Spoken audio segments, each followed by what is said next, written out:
GATE 2015 Civil Engineering Set 1 Question 2.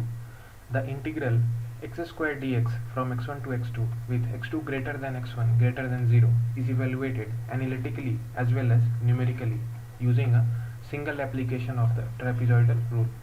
If I is the exact value of the integral which is obtained analytically and j is the approximate value obtained using the trapezoidal rule, which of the following statements is correct about their relationship? The given options are A. J greater than I, B. J less than I, C. J is equal to I, and D. There is insufficient data to determine the relationship.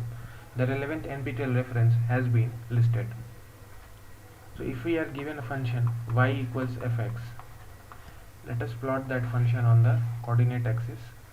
So assuming this is the shape of the function y equals fx, where y is plotted on the vertical axis and x is plotted on the horizontal axis, and we want to integrate this from a to b, but we want to do this numerically rather than analytically.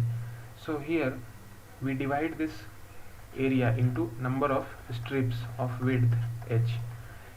The number of strips is n, so it becomes b by a by n. This is equivalent to nh equals b minus a. So there are n strips of h width in b minus a segment.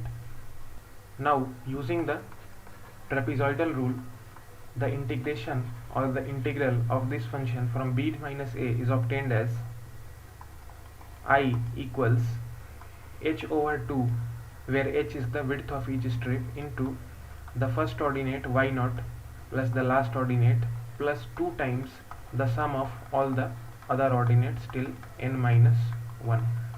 So once we put these values, the integral is obtained using the trapezoidal rule, and this can be consequently compared with the analytical integral or the integration from Simpson's method also. In this case we have been given the graph y equals x square. So y equals x square, and it is also given that x2 is greater than x1 and it is greater than 0. So both these will be on the positive side. So this is y equals x square. So let us assume x1 is somewhere here and x2 is somewhere here.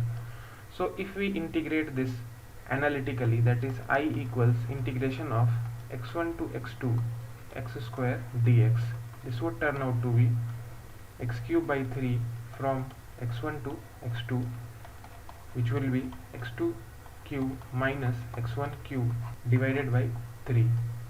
So this integration I would be nothing but the area under this function completely between x1 to x2, that would be I.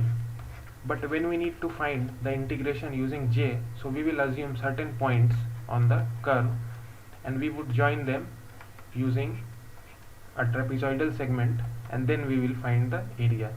So here we can see that if we assume the shape like this and we assume just one point in the between, so it will get connected here and another point would get connected here too.